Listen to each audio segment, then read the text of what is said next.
This is kvci.blogspot.com, George Boston Rhymes, and on YouTube, Boston G.B.R.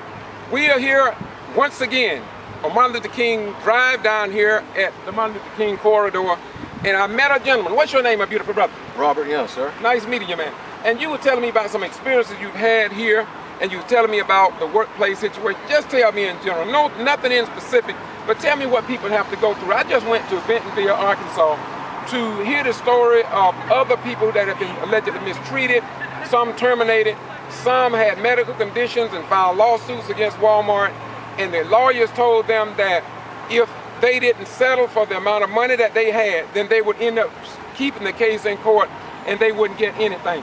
Just share with my people that are going to watch this on YouTube what your experiences have. First, give me your name and what your experiences have been. Robert Young, and generally I would like to say that I have good experience working in retail distribution, and you know, everyone wants to have an interest in what they're doing, you know, with their work, even if it's not necessarily their dream and what they want to be doing.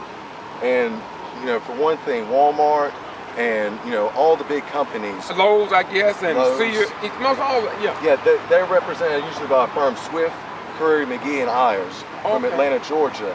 And basically, what you mentioned is very much, you know, is what's going on, because at first they will tell people that, you know, you'll settle for this amount, because really nobody wants, you know, to go through, you know, the messiness of court. But really, when you take a firm like that, what they're experts in is they're experts in obfuscation, in working the system to make a favorable outcome, where really, as long as you don't get anything and they delay it, that they have no incentive to participate in the judiciary process.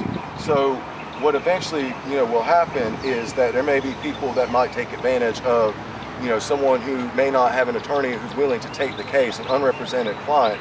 They may be willing to bend the rules, to bend the laws. They, you know, work a lot with, you know, particular judges and, you know, in particular What you mean work with some of the judges? How you mean?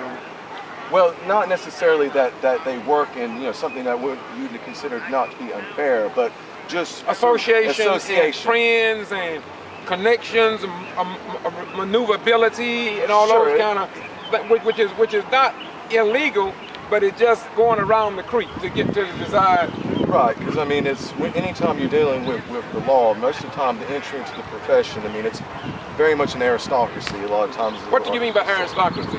I mean that it's determined largely by birth order, that, you know, that there's a small percentage of the people that, you know, look after and take care of the larger percentage of the people, and it's mainly determined by, you know, such issues as birth order, that type of thing. And, you know, it's marked, you know, by very little class mobility. Let me ask you another question. Now, listening to everything that you said, what gives you the authority, or what gives you the background, or for anyone to believe what you just said? Well, I have where have you studied? I mean, what do you do? I mean, do you learn the street knowledge, or what you know? Because you are very articulate, so I just want to know, you know. I'm a master's in public administration student. You know, I very much have a love, you know, for the public process. I think that if we're going to be in, you know, society where people have to make choices that's somewhat arbitrary, I think most of us agree we're much better off with it being, you know, the government rather than the big corporations. I do have a lot of self-taught, you know, a little bit, you know, institutional in school, but in the ins and outs of laws and things such as the workers' compensation system and unions, and really just applying, you know, a lot of what I've learned to what I observe. Let me ask you a question. We went to Bentonville. We went to the home office of Walmart on the 12th, and about 100, 150 or 200 people, and nobody from the executive circles of Walmart would even come out and say hi to us. Only the security team and the local police came out, and there was actual people who are employed at Walmart. There were people, former department managers, one former co-manager, and they refused to even meet with us. Why do you think in 2011 America's largest retail giant would not meet with workers? Do they think that we just don't care? I mean, I want to know your opinion. Why do you think they didn't? I mean, it was disrespect as far as I'm concerned. Well, you know, that is a very provocative question, and it's quite frankly because it's pervasive in society where no one feels they have an obligation to other people, that unless they have a duty to meet with you, they're not going to do it. Like, take for instance, I've sat in, you know, the hiring processes of these large firms, and the very first thing they do in the orientation once they decide to make the hiring decision is most of them will show you a video that can very much be construed as pretty much trampling on, you know, the rights to participate, you know, in concerted activities, basically union activities, and you know that they basically always put the onus on the employee to fight the uphill battle to, you know, to protect and to assert their rights. So really, when you look at, you know, how they treat their employees, the people on the outside who they have absolutely no obligation to, it doesn't shock me at all that they choose. Okay, how long have you lived in Valdosta? About 6 years. So about 6 years. Okay, you live here about 6 years. Do you ever go to Walmart? Yeah, sure. All right, when you go to Walmart, do you know anything about our Walmart? Have you ever heard of our Walmart? You know, until today, I haven't. I believe I've seen a shirt, but you know, I like what I see. Okay, our Walmart is a grassroots organization started in California, I think it was, but it started and now it has spread throughout the nation. We're about 6,000 strong. I joined it because I was wrongfully terminated. I had been fighting this battle by myself, and until I was called and told me, say, George, aren't you getting tired of fighting alone? There are other people doing the same things that you are trying to do, which was to improve the conditions of Walmart workers, because they don't have unions, they don't have a voice, they have an open door policy they claim. But when you get in trouble, as I did, and rushed into that open door, I found out it was plexiglass, and I got hurt.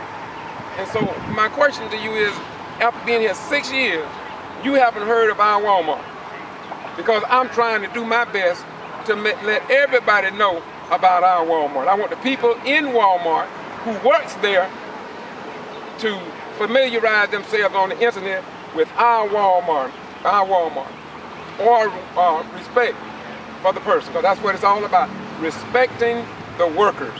Closing remarks, my brother, close us out.